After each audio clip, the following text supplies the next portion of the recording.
빌립보서 4장 10절에서 23절까지는 끝맺는 부분입니다. 자신에게 물질적 도움을 준 빌립보 성도들에게 감사하고 마지막 인사와 축도로 마무리 짓고 있습니다. 10절에 보면 주님 안에서 크게 기뻐하는 것은 이라고 나오죠. 데살로니가에서는 바울이 돈에 대한 탐심을 가지고 복음을 전한다는 비방을 들었고, 고린도에서는 예루살렘 교회를 대상으로 자신을 위한 기금을 모으도록 디도를 이용했다는 비난을 받았습니다.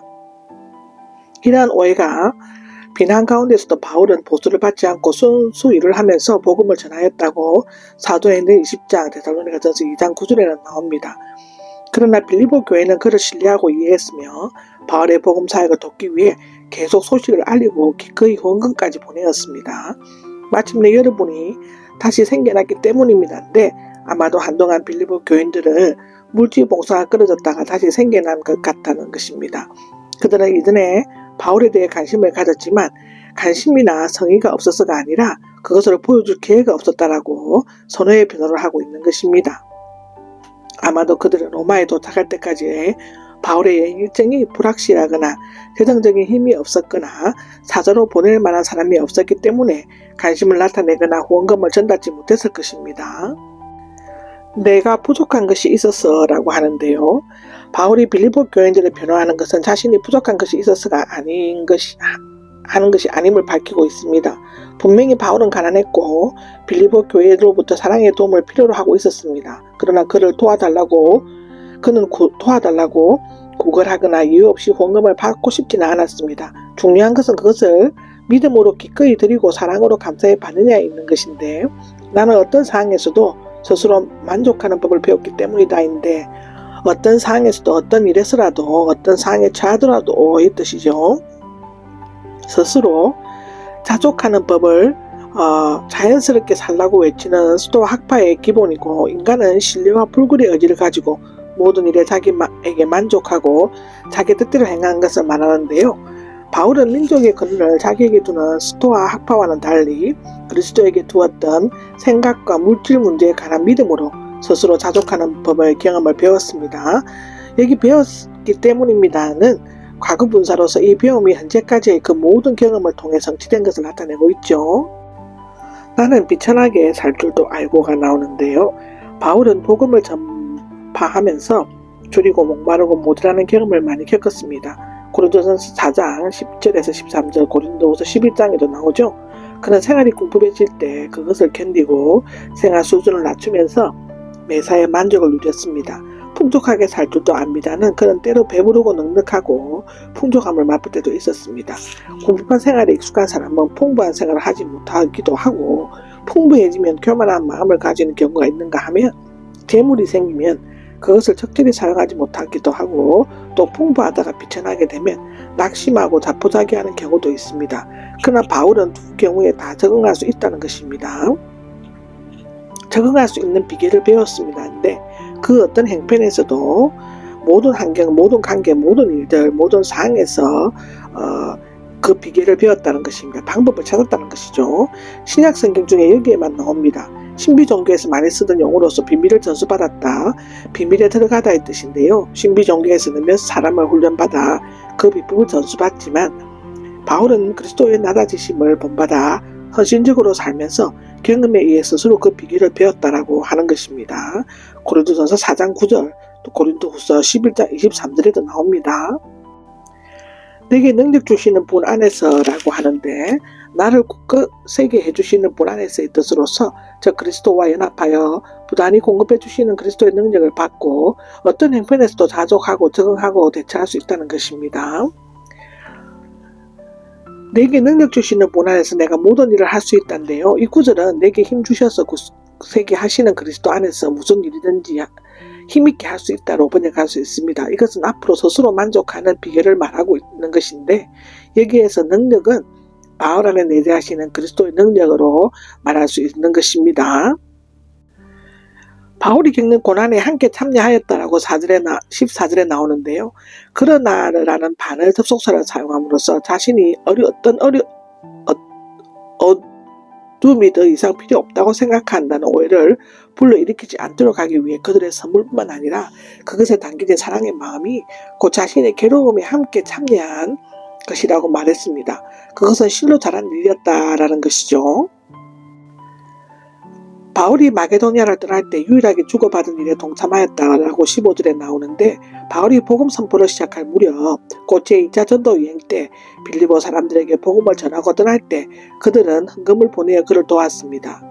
주고받는 일은 상업용으로 바울은 영적인 은혜의 말씀을 통해 전하며 가르치고 빌립보 교인들은 재정적 지원으로 그의 복음 사역을 도왔음을 의미합니다. 말하자면 전도자는 교인들의 영적 생활을, 교인들은 전도자의 육적 생활을 책임졌다는 것이죠.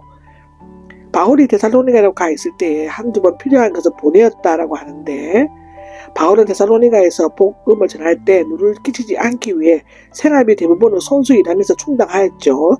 그때 빌립보 교회는 적어도 한 번 이상 그에게 쓸 것을 보내주었다는 것입니다. 이에 대해 바울은 지체를 바라는 것은 선물이 아니라 빌립보 교인들에게 더 많은 이익이 사여지는 것뿐이라고 말하고 있습니다. 성도들이 믿음으로 헌금할 때 하나님의 영적인 축복이 넘치게 되는데, 그런 의미에서 헌금은 투자금이요, 하나님의 축복은 이익금이라고 할 수 있다고 합니다. 이 이익금은 항상 모든 것을 추수하시는 마지막 날에 받게 될 것이고, 주는 자는 받는 자보다 더 많은 것을 얻게 된다고 합니다.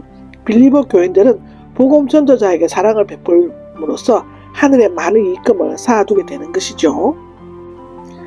나는 모든 것을 풍성히 받았고 넘치도록 가지고 있습니다인데요. 이 받았고는 영수증을 작성할 때 흔히 쓰는 말로서 하나도 남김없이 다 받았다는 뜻이라고 합니다. 즉 내게 진 여러분의 빚은 갖고도 남음이 있으므로 이 영수증을 줍니다 이 뜻인데, 빌립보 교인들이 에바브도디로를 통해 보내준 선물은 넘치도록 풍성했고 필요한 것을 채우고도 남았다는 것입니다. 이로 말미암아 자신의 삶을 풍족하다는 것인데, 물론 이것은 그들의 선물에 대한 감사일 뿐 그것이 높이 평가함으로써 새로운 선물을 은근히 요구하는 것은 아닌 것이죠. 빌립보 교인들의 선물은 겉으로는 돈이나 물질에 지나지 않았지만 하나님을 위한 복음 사역에 사용될 때는 하나님을 기쁘게 해드릴 수 있는 향기로운 예물입니다. 내 하나님께서는 채워주실 것입니다라는 것인데, 하나님께 드리는 것은 그것이 헌금이든 헌물이든 믿음과 감사, 사랑, 기쁨이라는 동기가 없으면 자기 만족이나 외식, 교만에 지나지 않습니다. 헌금이나 헌물은 그것들을 드리는 자에게 유익이 주기 때문에 하나님의 은혜로 불리오는 것이고, 바울에게 선물을 보낸 것은 바울이 물질로 보도할 수 없기 때문에 손해인 것처럼 보여지는 것입니다. 빌립보 교회를 포함하여 마게도니아 지방의 교인들은 극도의 가난 가운데서 바울의 모험에 응하였고 그것은 하나님께 드린 것이므로 무한히 부유하신 하나님께서는 풍성하게 보답하실 것입니다. 이것은 반드시 세상의 물질적인 보상이 아니라 그리스도 예수 안에서 영광 가운데 주어지는 영원한 하나님 나라의 보상인 것이죠. 특히 내 하나님이라고 한 것은 나를 너희에게 갚아줄 수 없지만 나를 대신하여 내 하나님께 갚아주실 것이라는 뜻으로 나타내는 것이죠. 우리 하나님인데 아멘이 나옵니다. 바울은 옥중에서 빌립보 교인들의 신앙생활을 열심히 하고 자신을 위해 선물을 보내준 것을 생각하면서 모든 것을 인도하고 계시는 하나님을 찬양하며 영광을 돌리지 않고는 견딜 수가 없게 되었죠. 하나님은 모든 일을 통하여 언제나 영원 무궁토록 찬양과 영광을 받으시기에 합당하신 분입니다. 21절에서 23절은 마지막 인사 축도로 끝맺고 있죠. 모든 성도들이라고 하는데 빌립보 교인들의 모든 성도를 말하고 다른 서신들에는 몇몇 사람들의 이름이 소개되고 있습니다. 여기에서는 전혀 소개되지 않는 것은 빌립보 교회에 파쟁이 있는 점으로 볼 때 특별한 사람들을 별도로 언급하기가 곤란했을 뿐만 아니라 교인들을 똑같이 사랑했기 때문이었는데요. 문법적으로는 그리스도 예수 안에서가 안부를 전해주십시오에 얘기될 수 있는데, 나와 함께 있는 형제들, 바울의 동역자들, 특히 디모데와 에바브로디도 중에서 몇 사람일 것 같습니다. 가이시아 집안 사람들이 나오죠. 문자적으로 가이시아 집에 속한 사람들이며 황제 집안의 일원이 아니라 그 집안과 연관 있는 사람들을 가리키고 있죠. 가이시아 집안 사람들은 당시 각종 관건수에 고용된 사람들을 가리키고 일반적인 호칭이었고요.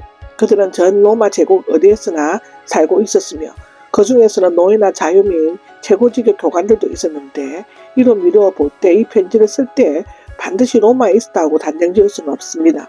만약 로마에 있었다면 바울이 새 집에 머물면서 전도한 결과 돌아온 시위대 군인들과 가이사 집안의 친척들도 포함되었을 것이죠. 이 때문에 바울은 자신이 당한 일이 복음의 진보가 있었다고 말할 수 있었을 것입니다.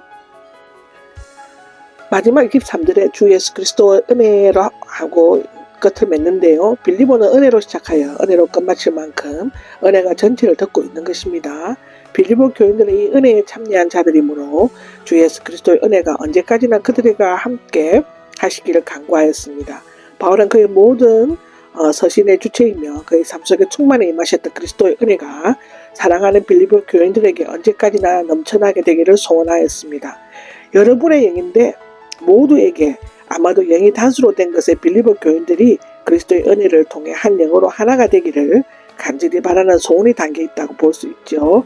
이것으로서 빌립보서 4장은 끝이 납니다.